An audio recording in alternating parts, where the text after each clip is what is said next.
What's up guys, welcome back to the channel, and on today we're looking into HOKA's biggest hype shoe, I would say ever. And if nothing else, I'm absolutely loving this parrotfish colorway. You see the HOKA logo glimmering in the light? I love it. Today we're talking about HOKA Cielo X1.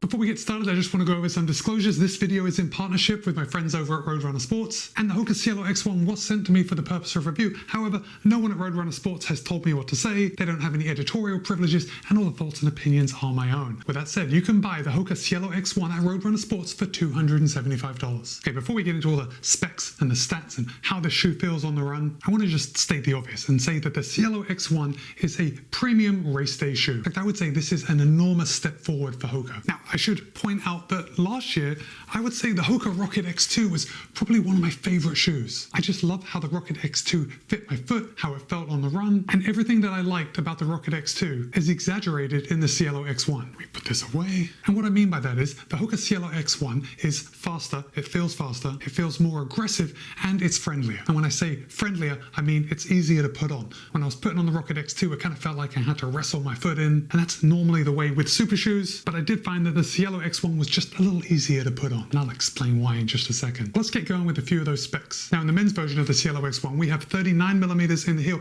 32 in the forefoot for a 7mm drop. In the women's version, we have 37 in the heel, 30 in the forefoot, also for a 7mm drop. Now, HOKA claims that in a US men's size 10, the Cielo X1 would tip the scale at 9.3 ounces or 264 grams, and in a women's size 8, it would tip the scale at 7.4 ounces or 210 grams. However, in my size, a US men's size 13, the Cielo X1 tips the scale at 11.5 ounces or 326 grams. So before we go any further, I just want to say what every reviewer is going to be saying. I can't just brush this weight under the rug. When we compare the Cielo X1 to its cohorts, to other racing shoes, to other super shoes, the Cielo X1 comes in a little heavier. Now, as far as other super shoes that I currently have in my rotation, the next heaviest super shoe is the Mizuno Wave Rebellion Pro, and that tips the scale at 276 ounces, which is 50 grams less than the Cielo X1. From there, I have the On Cloudboom Echo 3 at 267 grams, the Saucony Endorphin Elite at 250 grams, and the Nike Vaporfly 3 at 235 grams. So yes, the Nike Vaporfly 3 does weigh 90 grams less than the Cielo X1, but weight isn't everything, and I want you to finish watching this video because this shoe does a lot of things right, and it does overcome its weight discrepancy, at least in my opinion. So let's get started at the top and work our way down. Now, HOKA is using an engineered knit upper,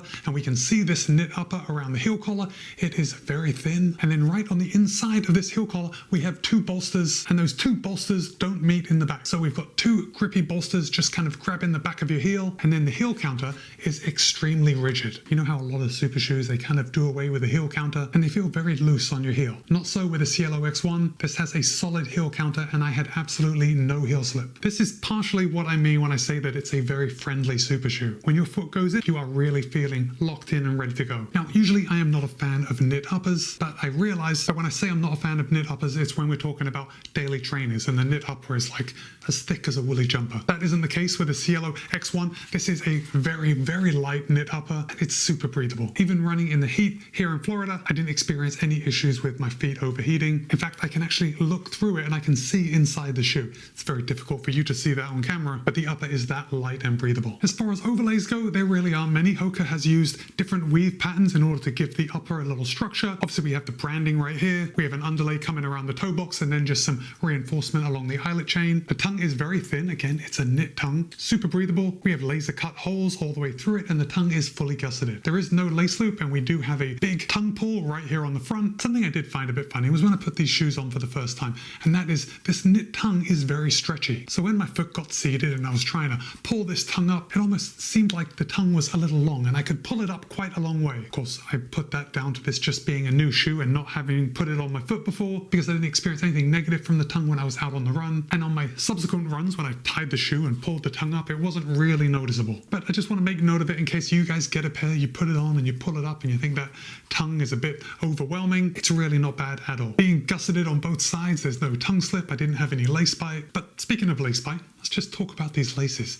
Now, I really wasn't sure what to make of these laces. Now, they're kind of like an H shape. So the outside of the laces are slightly thicker than the interior, and the interior part of this flap flat lace is almost translucent. I can see my finger through it when I'm running my finger along. Before I tied these shoes on, it felt like, are these laces actually going to give me a good lockdown? Are they going to come untied? And the answer is categorically no. When I tied these laces, they never came untied once. And I can say that I didn't have any issues when it came to tying the shoes on, the lockdown that they gave. And I'd say that probably has something to do with the shape of the laces. They do tend to bind together and hold on to each other very well, which is nice in a race day scenario. You don't want to be stopping and tying your laces. Now let's come down to the midsole. Now this midsole is fantastic. HOKA has clearly put a lot of R&D into this. And what we've got is a full PEBA midsole, but we've got a dual density midsole. So we've got different densities of PEBA foam. Now sandwiched in between these two layers of PEBA foam is a dynamic winged carbon fiber plate. And that plate runs heel to toe. And if I hold it up for you guys to look at right here, you can see the line where these two foams meet. And you can see how aggressive this toe spring is in the front. But just coming back to the midsole for a second, this top portion is just slightly softer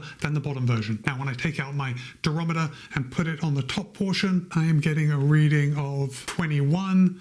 And on the bottom, PEBA foam 32. So yeah, the top is just slightly softer than the bottom, and that's going to contribute to a nice soft step-in feel, and it's going to contribute to that soft and bouncy feeling, but maintaining that high energy return. Speaking of energy return, the HOKA Cielo X1 has the highest energy return of any HOKA shoe yet. So up until now, if you have run in the Rocket X2, you are really going to be pleasantly surprised with the Cielo X1. In fact, in my opinion, I would say that this shoe compares with any of the other super shoes that I run in when it comes to ride quality, when it comes to responsiveness. The Cielo X1 is right up there with the top contenders. HOKA has also incorporated an exaggerated rocker profile, and this rocker profile becomes really noticeable when you start picking up the pace. It makes transitions smooth, it makes transitions easy, and it really provides that feeling of forward propulsion that we're looking for when we buy a carbon-plated super shoe. And those are actually the main reasons why I want you to put weight aside if you are considering buying a pair of the Cielo X1, because that additional weight wasn't noticeable in my workouts. Now I did intervals, I did tempo runs. I even took the Cielo X1 out for some easy miles just to see how it performed. And I've got to say, again, for the friendly shoe, I would say that the Cielo X1 is good for pretty much any runner. So if you think you have to be a sub-3 marathoner in order to get the most out of the Cielo X1, I gotta tell you, that's not the case. This shoe is going to work well for a lot of people, a wide range of runners. Okay, let's just come down to the outsole, and you can see immediately when I turn it over that there is a lot of rubber coverage here on the bottom. And that's a good thing for us, right? This very generous amount of outsole rubber is going to make sure these shoes last longer than your average super shoe. I'm also loving these cutouts. Now this cutout exits on the lateral side, and we've got another cutout here on the toe, one on the heel with that gorgeous exposed carbon fiber plate. And then I just want to talk about wear for just a second. Now at the making this video, I've run about 50 kilometers in this shoe, and I am getting a little bit of wear on the midsole foam right here, which is actually somewhat towards the midfoot. And I'm pleasantly surprised because usually I get wear right here on this back lateral edge, and I'm really not seeing it on the Cielo X1. My main amount of wear is right here on this rubber, moving slightly into the exposed midsole right here. And that has to be a product of the rocker profile and where I'm landing on this shoe as opposed to other shoes where I tend to hit more on the back. Of course, on other shoes when I'm running a lot slower, I tend to heel strike a little more, and I have been running a lot of faster miles in the Cielo X1. And when I run faster, I tend to hit more midfoot. So that's not entirely surprising. Anyway, I'm super pleased with the amount of wear I can see on the bottom. So I've already said I took this shoe out for intervals, a couple of tempo runs, and a couple of easy runs. And I just want to describe the feeling of putting your foot into this shoe, because when you put your foot in, we do have a lot of midsole foam here in the middle, and you're kind of going to get a funny feeling because your weight's right in the middle of the foot when you're standing still. And basically that is your foot experiencing the rocker profile when you first put your foot in, because it is very easy to rock back and forth in the Cielo X1. Now, the second you get running, and I'm talking about running at any speed, that feeling of having that foam in your midfoot goes away. And I found that when I pick up the pace and I start running at a sustainable pace, so we're talking tempo paces, the Cielo X1 makes it more effortless. In fact, when I was running in it and I'm actively thinking about how to describe this shoe, it occurred to me that this is exactly what people are looking for when they spend the money on a super shoe. It makes running at a fast pace easier. In fact, my very first run in the Cielo X1, I went out and I did mile repeats. And during those mile repeats, of course, I'm looking at my watch, I'm looking at my heart rate, I'm looking at my pace, and I was very pleased to see that my heart rate was a little lower and my pace was a little faster. Now, look, I know what you're going to say. There's a lot of other variables that go into that. Maybe I got a really good night's sleep, maybe I had a couple of days off before, or I was somehow better recovered than I usually am. But the point is that this was a normal run and I went out in a brand new pair of shoes and ran a similar workout that I usually do at least once a week. And the results for me were better. Now, of course, individual results are going to vary. And I got to say that the week after that workout, when I went out and did a tempo run, my heart rate was right where it always is. But I guess what I'm trying to get across is that the carbon fiber plate, the geometry are what make this shoe fast. And they worked very well for me. And I can say that this is a shoe that will see race day for me, probably sooner rather than later. All right, guys, your turn. I want to know, are you looking to pick up a pair of the HOKA Cielo X1? If you're not planning on immediately picking up a pair, let me know what your super shoe of choice is and what you like about it. And with that, it's Matt B. This has been my review of the HOKA Cielo X1. Be kind, be happy, run well. See you in a couple of days.